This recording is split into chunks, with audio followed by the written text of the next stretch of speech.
नाज़रीन कराम, south Africa की एक यूनिवर्सिटी के दरवाजे पे ये फिक्र अंगेज जुमले दर्ज हैं कि अगर आपने किसी कौम को तबाह करना हो तो उसके ऊपर एटम बम गिराने की या कोई मिसाइल गिराने की ज़रूरत नहीं, बल्कि उसके निज़ाम तालीम का मेयार गिरा दो और वहाँ पे जो तलबात हैं उनको नकल करने की इजाज़त दे दो, हेरा फेरी करने की इजाज़त दे दो।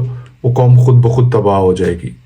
जो उस कौम से डॉक्टर बनेंगे उनके हाथों मरीज मरते रहेंगे, जो इंजीनियर्स बनेंगे उनके हाथों इमारतें और बिल्डिंग्स गिरती रहेंगी, और जो मजहबी रहनुमा निकलेंगे वो लोगों का वैसे बेड़ा गर्क करके रख देंगे। नाज़रीन कराम, अस्सलाम वालेकुम, होप आप सब ठीक ठाक होंगे। करते हैं आज की वीडियो को शुरू। नाज़रीन कराम, इस स्टोरी से एक किरदार मेरे जहन में आया है, और वो किरदार आजकल की पॉलिटिकल सिचुएशन के अंदर बड़ा इंपॉर्टेंट रोल प्ले कर रहा है। उस किरदार का नाम है मोहतरमा मरियम नवाज शरीफ साहबा। मोहतरमा मरियम नवाज साहबा को जब कैनेड कॉलेज के अंदर दाखिला नहीं मिला तो इन्होंने अपने डैडी से कहा कि डैडी मुझे कैनेड कॉलेज के अंदर दाखिला चाहिए, और जिस प्रोफेसर ने उनका दाखिला उनके नंबर कम होने की वजह से ना करने दिया, डैडी ने उनको वहाँ से ट्रांसफ़र करवा दिया, वहाँ से जॉब से निकलवा दिया। तो मोहतरमा का वहाँ पे कैनेड कॉलेज के अंदर एडमिशन हो गया। उसके बाद मोहतरमा को एक मेडिकल कॉलेज के अंदर एडमिशन लेना था, डॉक्टर बनना था। तो डॉक्टर बनने के लिए एक मेडिकल कॉलेज के अंदर एक सीट क्रिएट की गई मोहतरमा के लिए। जब ये वहाँ पे उस मेडिकल कॉलेज में आई तो कुछ ही देर के अंदर इनको वहाँ से मूव करके पाकिस्तान के सबसे बड़े medical college king Edward medical college के अंदर इनको ट्रांसफ़र कर दिया गया। वो भी एक कहानी है, वो भी एक स्टोरी है कि किस तरह इन्होंने स्ट्रिंग्स खींची इनके डैडी ने, और किस तरह से मोहतरमा को किंग एडवर्ड कॉलेज के अंदर एडमिशन मिल गया। लेकिन किस्मत को कुछ और मंजूर था, इन्होंने डॉक्टर नहीं बनना था, इन्होंने सियासतदान बनना था, तो वो सियासतदान बन गई। लेकिन ये जो मुहावरा, ये जो कहानी मैंने छोटी सी सुनाई है, इसके मुताबिक कौमें इसी तरह से तबाह होती हैं। जब वहाँ पे उनके अशराफिया जो होते हैं, जो ताकतवर लोग होते हैं, वो अपने मुफाद के लिए कानूनों को तोड़ते मरोड़ते हैं, तो फिर इसी तरह के मामला होते हैं उस कौम के साथ। उस कौम को तबाही से कोई बंदा बचा नहीं सकता जिसके अंदर इस तरह की कबाहतें पैदा हो जाती हैं। यहाँ पे बंदा किस किस चीज़ का रोना रोए। हमारे मुल्क के हालात ऐसे हैं कि जिस तरफ भी आप जाते हो आपको तबाही, बर्बादी और गलाजत के अलावा और कोई चीज़ नज़र नहीं आती।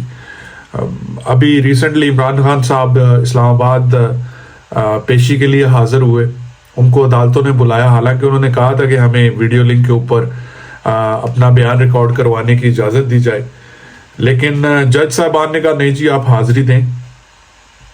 देखिए कितनी मज़ाक़ा खेज़ बात है कि एक मुल्क का एक्स प्राइम मिनिस्टर, एक पाकिस्तान का हीरो, उसको अदालतें पेशी के लिए हाजिर करवाती हैं, जिसके ऊपर कुछ ही देर पहले एक जानलेवा हमला भी हो चुका है। लेकिन वो बंदा जिसने वो जानलेवा हमला किया था, ये अदालतें उसको अदालत में हाजिरी से इस्तिस्ना देते हुए वीडियो लिंक के ऊपर पेशी देने की इजाजत दे देती है ना कमाल का मुल्क, है ना जबरदस्त किस्म की हमारी अदलिया। सलूट करने को दिल करता है इनको। बट एनी हो, चीजें तो बड़ी सारी, किस किस चीज का आप रोना रोगे।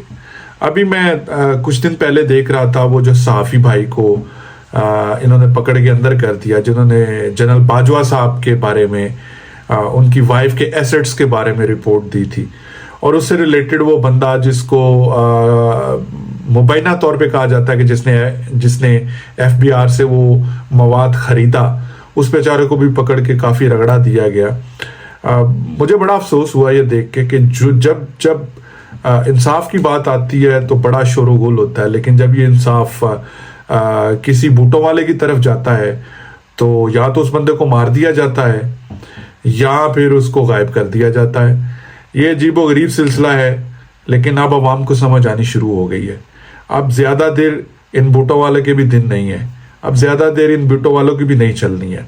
इन्होंने जितनी बदमाशियाँ करनी थी वो कर ली हैं। अब इस मुल्क के अंदर तब्दीली आ रही है, अब लोगों को पता चल चुका है कि ये क्या करते हैं और क्या नहीं करते हैं। देखें, वो उस सहाफ़ी ने एक रिपोर्ट दी, आप उससे इख्तलाफ कर सकते हैं। अगर आपको लगता है कि उसने غلط انفارمیشن دی, آپ اس کے اوپر کیس کر دیں, آپ اس کو سو کر دیں. آپ کے پاس قانونی رستے ہیں, بجائے اس کے کہ آپ جناب ادھر ادھر سے پکڑ کے FIR دے دیں, بندوں کو اٹھا لیں اور پھر ان کو ذلیل و خوار کرتے پھریں. لیکن بات تو سنیں نا, بات کیا کرتا ہے وہ, بات تو سمجھنے کی ہے نا. کوئی بھی ہو, وہ پرائم منسٹر ہو, وہ کوئی جج ہو, کوئی جرنیل ہو, اس کے اوپر اگر کوئی الزام آتا ہے تو اس کو سوال ہونا چاہیے, کیوں نہیں ہونا چاہیے. اب جنرل باجوہ صاحب کی اگر ہم دیکھتے ہیں کہ ان کی تنخواہ, تو ان کی تنخواہ قریب 3.5 لاکھ روپیہ بنتی ہے, ٹھیک ہے. تو جب یہ چیف آف آرمی سٹاف ہوئے ہیں اس کے بعد ان کی, تو یہ 6 سال کا ٹینیور جو ہے اس کے اندر اگر آپ کیلکولیٹ کر کے دیکھ لیں تو جنرل باجوہ کی اس 6 سال کے ٹینیور میں جس میں وہ چیف آف آرمی سٹاف رہے ہیں, اگر ہم دیکھیں تو ان کی تنخواہ 3.5 لاکھ روپیہ, اگر وہ اس پورے 6 سال کے اندر اس 3.5 لاکھ روپے کو سیو کرتے ہیں, ان کا 1 روپیہ بھی اس میں سے خرچ نہیں ہوتا, جو کہ امپاسبل ہے, تو پھر بھی ان کی 6 سال کے اندر جو تنخواہ بنتی ہے وہ قریب 2.5 کروڑ روپیہ بنتی ہے. لیکن اکارڈنگ ٹو دا رپورٹ, مبینہ طور پہ ان کی جو بیوی ہے, ان کے ایک اکاؤنٹ کے بارے میں جو پتا چلا ہے وہ اربوں کی باتیں ہیں, 10-12 ارب یا جتنا بھی ہے, if I'm not mistaken, اربوں کی باتیں ہو رہی ہیں, اور یہ وہ ہیں جو ان کے نام کے اوپر ہیں. اگر کوئی بینامی چیز ہو تو اس کے بارے میں انویسٹیگیشن سے پتا چل سکتا ہے, لیکن انویسٹیگیشن کرے گا کون اس ملک کے اندر.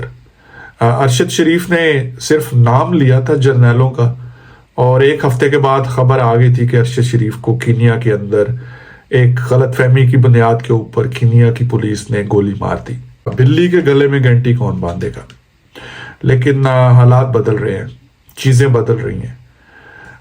اگر کوئی یہ بندہ یہ سمجھ رہا ہے کہ وہ اسی طرح لوگوں کو غلام رکھے گا, تو یہ لوگ اب غلام رہنے والے نہیں ہیں. لوگوں کو سمجھ آ چکی ہے. اب یہ ادارے جو اپنے آپ کو بڑا طاقتور سمجھتے ہیں, ان کو بھی ہوش کے ناخن لینے پڑیں گے. اگر یہ ادارے ابھی بھی نہ سنبھلے تو جو ان کی بچی کچی عزت ہے یہ وہ بھی گوا لیں گے. یقین مانیے یہ اپنی بچی کچی عزت بھی گوا لیں گے. اور میرا خیال ہے کسی ادارے کے لیے اس کی عزت بڑی امپورٹنٹ ہوتی ہے, اس کی ریپوٹیشن بڑی امپورٹنٹ ہوتی ہے. اور میں سمجھتا ہوں کہ کور کمانڈرز کے اندر ایسے لوگ ہوں گے, آرمی کے اندر ایسے لوگ ہوں گے جو اس چیز کو بڑی اچھی طرح سے سمجھ رہے ہوں گے کہ یہ چیزیں کس طرف جا رہی ہیں. اور میں یہ بھی سمجھتا ہوں کہ ہمارے جو موجودہ چیف آف آرمی سٹاف ہیں وہ بھی موقع کی نزاکت کو بڑی اچھی طرح سے سمجھ رہے ہیں. شاید وہ فیصلہ لینے میں کہیں پہ کنفیوز لگ رہے ہیں, لیکن کوئی پتہ نہیں ہے, ان کا بھی کوئی بیٹا بیٹی امریکہ کے اندر پڑھ رہا ہو اور گرین کارڈ اپلائی کیا ہو سکتا ہے جی, یہاں پہ کچھ بھی پاسبل ہو سکتا ہے.